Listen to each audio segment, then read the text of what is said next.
Well, what about you guys? How's it going? I hope you're all keeping well today. Hope everything is good where you are. Welcome back to another episode of my 5 reasons why you should use a certain editing software. Hope you enjoyed the first part. If you haven't had a chance to check it out, you can hit the link in the top right hand corner there where we talk about Adobe Lightroom. So we're just continuing on with the series, and for today I wanted to talk about the granddaddy, the big kahuna when it comes to photo editing softwares. That's right, we're talking about Adobe Photoshop. No doubt if you've done any sort of form of photo editing in your time, whether it's your main software or not, no doubt you have used Photoshop at one point in your life. And if you haven't, well, that's the beauty about this video. So sit back, relax, and today we talk about 5 reasons why you should use Adobe Photoshop. Reason number 1, longevity. For over 30 years, Photoshop has been an industry standard when it comes to photo editing. It's been through so many different updates over the years, and thousands, if not millions, of photographers all over the world have used it. So much so that it's coined the phrase, your photograph sure does look Photoshopped there, doesn't it? Even though maybe you haven't edited or you've used one of the other editing suites that we talk about in this series. But it just shows the influence that Photoshop has created over the years, that so many people are just using it and talking about it. Reason number 2, layers. In my video about Lightroom, you can see how much editing that you can do, but there isn't too much room to go and change. I mean, you can go back into your history and clear things off, but then you're clearing off quite a list of different items, whereas the beauty about Photoshop, and it's been the one thing that people love about, is that you can build up layers. So say you have a photograph like I've been showing here, I've got this portrait, you can see I've created multiple layers within this image. Certain layers are doing for brightness and contrast, one layer is doing for skin retouching, one layer is talking about the vignetting. You can build up all these different, so that way when you go back and maybe want to change something, you don't have to go to the original or go through the history. You can go to that specific layer and change it or delete it if you want to. There's just so many things that you can, and it's a much more better sort of system for adding in edits. Much like onions and ogres, Photoshop has layers. Reason number 3, thorough editing. The one thing that I've always heard people talk about when it comes to Photoshop is just how much there is that you can do with it. It's sort of quite overwhelming, but it just goes to show how much that you can actually do in this software. Like that portrait shot, you can see how I was able to just sort of clean things up, brighten up the image, add a lot more contrast. There's just so many different things. And compared to Lightroom, I can still do all those things in Lightroom, but on a much more limited basis, whereas I have more scope to play about within Photoshop. And I can have as many layers if I want to, I can add in as many effects as if I want to.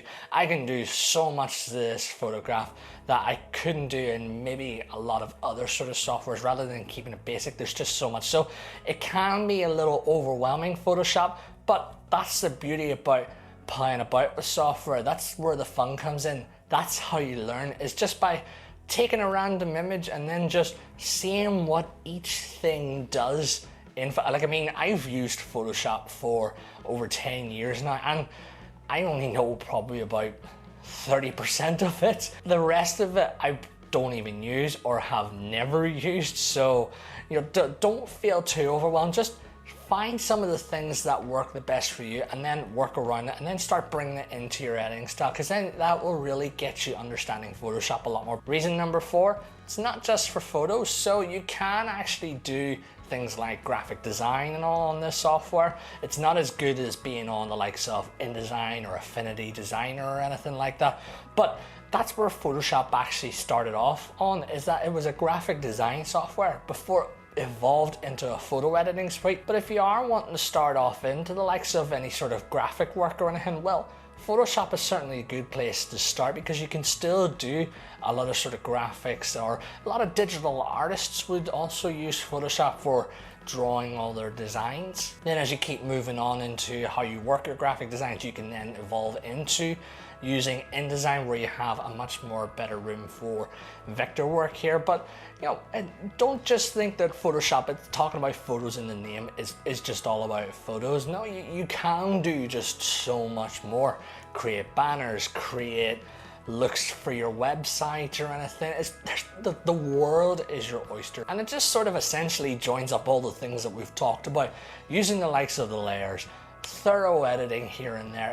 It just shows that, yeah, it can be a little overwhelming using Photoshop, but you just have so much room for creativity here. Reason number 5, and it's a little bit of a gray area on this one to talk about, but it's the reason why I like Photoshop now, is that it's now subscription based. So I talked about it before on the Lightroom video, is that Adobe have moved over to a more subscription based model where you pay such and such a month to get the software, but yes, you're paying that a month for so long as you want. You get unlimited updates as you go along. But the beauty about the subscription base for Photoshop is that I remember when you went in to buy Photoshop in a store when it was on, remember discs? Remember when those were a thing? Whereas, you know, when you bought a disc, you were buying that, and it was like hundreds of pounds a lot of time just for a disc. But the downside about the buy one time was that you were limited to, so say for example you bought Photoshop CS2, well if CS3 came out you had to then upgrade it and pay for the upgrade, and it wasn't nice on the funds. Whereas now the subscription base has made life a lot handier because it's only $9.99 a month, but you also get Lightroom and a few other different things here. So $9.99 a month, you get the full Photoshop in here, which is an absolute bargain. Yeah, maybe not so much in the long run, but you know, $10 a month for a full editing suite plus other different things here, you know, it's a no-brainer. That's the reason why I like what Adobe have done. I've never been much of a fan of the subscription style myself, but I think it works the best for the Adobe products. And you know, to have this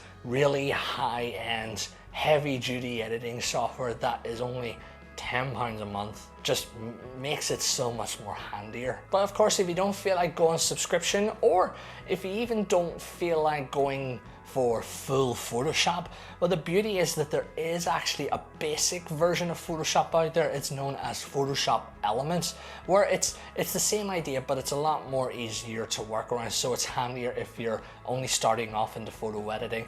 So it's a much more basic sort of setup. It doesn't have as much as what full Photoshop does.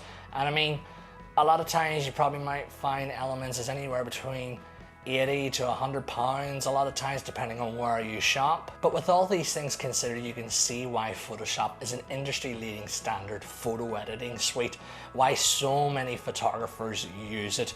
I mean, for me, I started off with Photoshop and then moved over to Lightroom. I only use Photoshop every so often here and there, but you can just see the sort of influence that Photoshop has created over the years and why it is pretty much the granddaddy of all editing softwares. It's where everybody base their look and sort of style off. Well, I hope this video helped you, and don't get me wrong, Photoshop isn't for everybody, but hopefully these 5 reasons have helped you decide as to whether you may want to bring in Photoshop into your editing style now.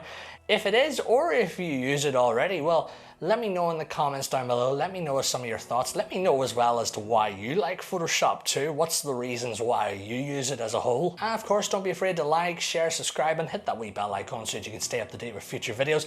Next week, I'm going to be coming away from talking about photo editing softwares and talking about a certain video editing software that has actually taken the world by storm over the past year or two, and that is Vinci Resolve. So if you've been really wanting to get into your video editing but you don't know where to go, well, come back next week where we talk about 5 reasons why you should use it. But until then, guys, take care and enjoy the rest of your day.